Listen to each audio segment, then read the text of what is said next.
Como saben muchos de ustedes, el próximo mes de octubre de este año 2019, el Vaticano va a recibir al sínodo especial sobre la Amazonía, ¿no? El sínodo de los obispos, del 6 al 27 de octubre.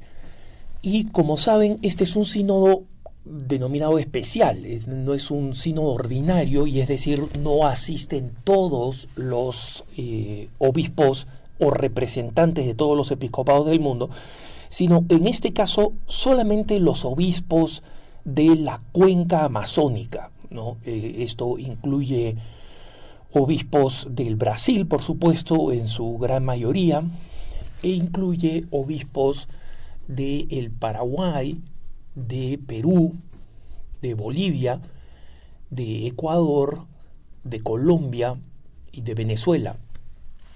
Y obviamente, como siempre, como en todos los sínodos, esto incluye también expertos de distintas ramas y de otros países, pero digamos los que conocemos como padres sinodales, los que tienen voto, son estos obispos de toda esta cuenca. Y el Papa ha expresado su preocupación tanto por la situación de la Iglesia en la Amazonía, donde por lo remoto de muchas de las áreas de la gran cuenca amazónica, es muy difícil, son la mayoría de ellas diócesis que se encuentran bajo un régimen de misión, de terreno de misión. Y por eso el título de este sínodo es Amazonía, nuevos caminos para la Iglesia y para una ecología integral.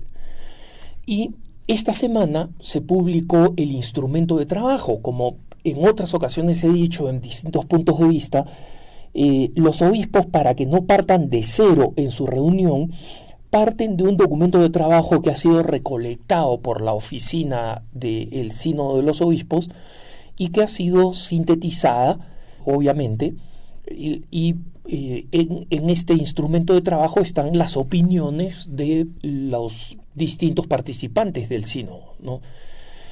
Este instrumento de trabajo es un documento bastante extenso, tiene una primera parte que se titula La voz de la Amazonía y tiene distintos capítulos, 4 capítulos que tratan sobre los distintos temas que consideran importantes para entender la Amazonía.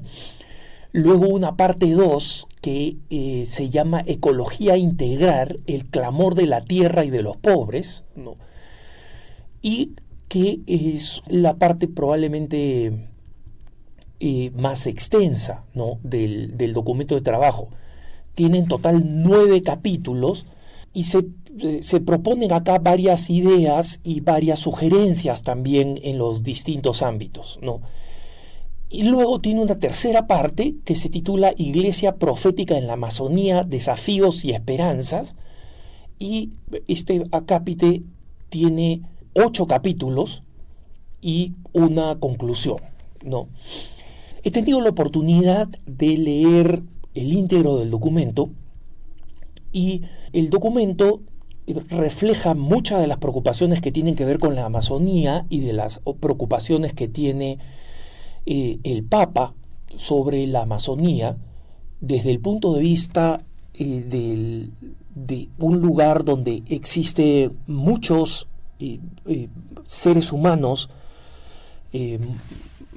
cerca de 250.000 de ellos que no han escuchado nunca el Evangelio, ¿no?, y que son denominados por el documento de trabajo comunidades autoexcluidas del desarrollo, ¿no? Es decir, muchas de estas comunidades indígenas han decidido apartarse y tomar la decisión de no interactuar con el mundo que conocemos como mundo occidental o como mundo cristiano, ¿no?,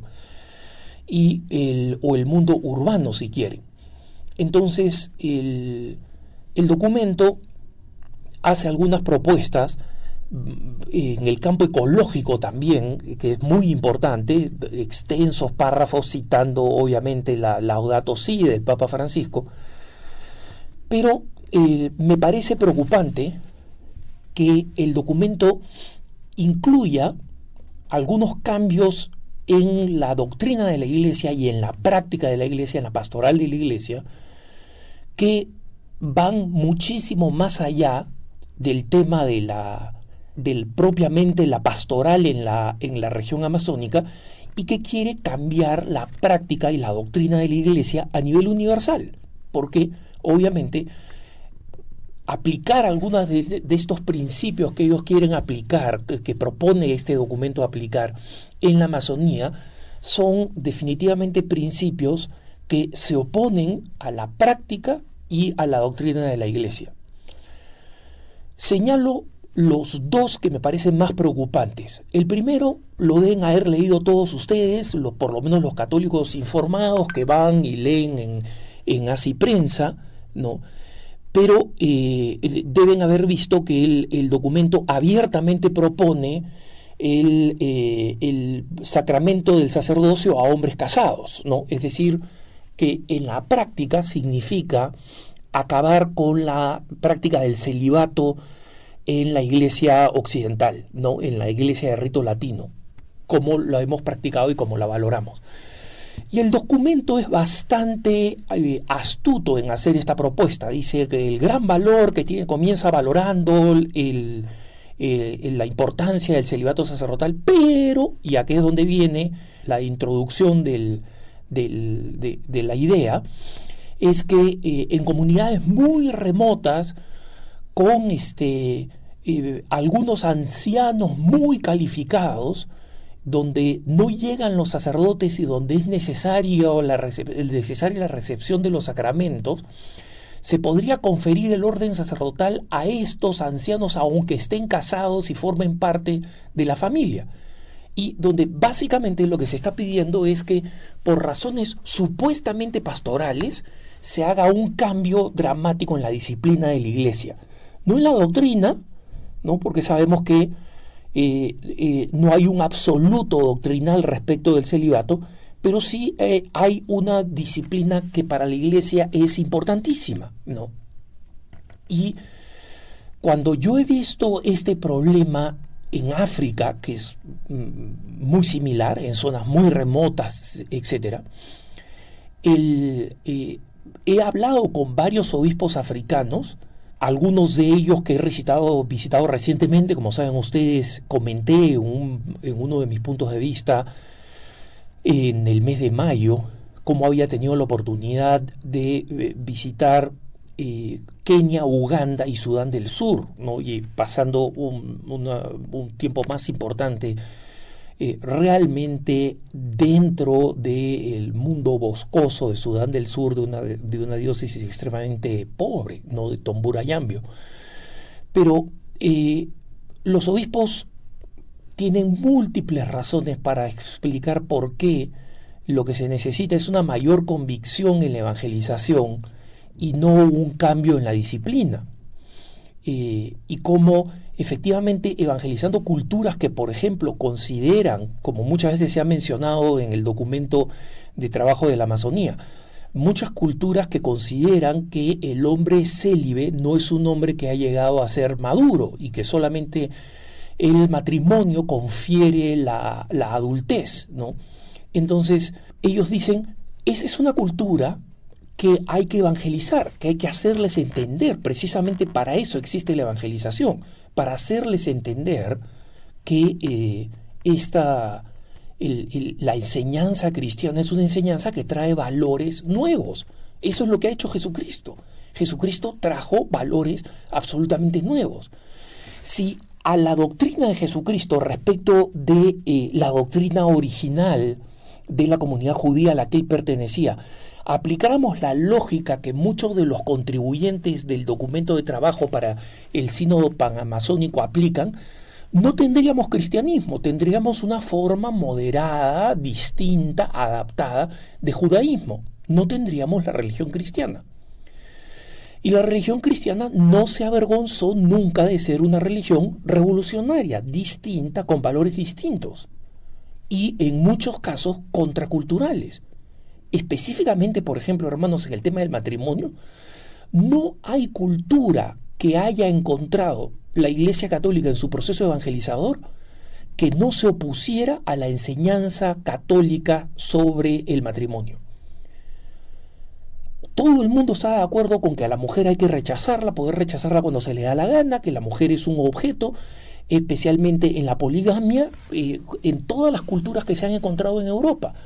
Y todas esas culturas fueron evangelizadas y muchos cristianos dieron la vida, especialmente obispos y sacerdotes, por defender la verdad cristiana del matrimonio. Esa es la evangelización.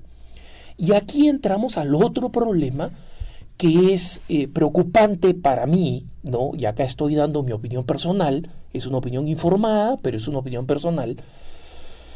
Los numerosos pasajes del documento en los que se habla de la necesidad de básicamente abstenerse de evangelizar, ¿no? Y esto, para ponerlo en contexto, viene acompañado de un artículo que publicó recientemente un sitio católico en lengua española de tendencia progresista que básicamente elogiaba a un misionero de una congregación italiana por estar en el Brasil casi 30 años sin haber convertido a una sola persona, ¿no? Y él se enorgullecía de que él no había traído a la iglesia ni una sola persona, que él estaba en las batallas a favor de la ecología, del cambio social, de la justicia social, etcétera, todo lo cual está muy bien y forma parte de la tradición misionera. Los grandes defensores de la justicia, los promotores de la independencia y de la autonomía, del progreso y de la justicia, han sido los misioneros. Y uno lo puede ver en África porque la misión ha sido un episodio mucho más reciente de lo que ha sido en América Latina, ¿no? Entonces se ve de una manera más fresca esto. Pero los que conocen la historia, desde las reducciones jesuitas hasta las misiones franciscanas, por ejemplo, saben que la evangelización siempre iba, o habitualmente iba, acompañada del desarrollo social, económico y cultural de las personas que eran aproximadas y que eran evangelizadas. Y esa ha sido siempre la lógica de la Iglesia y la lógica incluso reciente de la Iglesia. Cuando leemos el documento del Evangelii Nunciandi, por ejemplo, de San Pablo VI, cómo habla de la necesidad de que la evangelización y el evangelio vayan elevando a una cultura. Entonces, el documento de trabajo tiene una aproximación más bien de museo, de que estas culturas tienen que quedarse en la vitrina y tienen que ser expectadas y, entre comillas, respetadas. Hermanos, no hay respeto más grande de parte de un católico que el compartir la fe que salva. Para eso somos católicos. Entonces, es obvio que se van a buscar soluciones sociológicas como el hecho de que, ordenemos pues a ancianos en las tribus sin ninguna formación teológica, ¿no? Sin ninguna formación para el sacerdocio, porque no nos interesa enseñarles a leer y escribir, no nos interesa que ellos respetamos su idioma. Entonces, simplemente le conferimos el mismo ministerio que se le confiere a personas que tienen que seguir 7 años de formación para saber de qué cosas están haciendo y cuál es la potestad que tienen en las manos, ¿no? Entonces, me parece importante advertir esto para que no los tome por sorpresa lo que vamos a estar escuchando el mes de octubre proveniente del sínodo.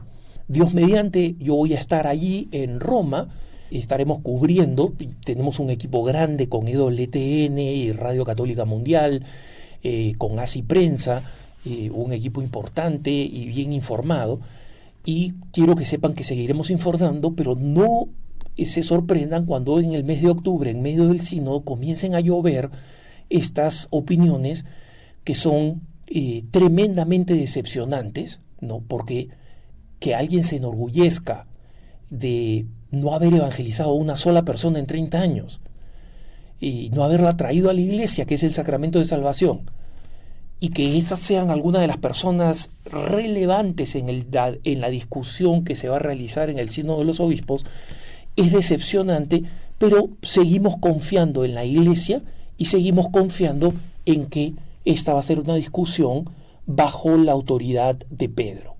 Que tengas un buen día.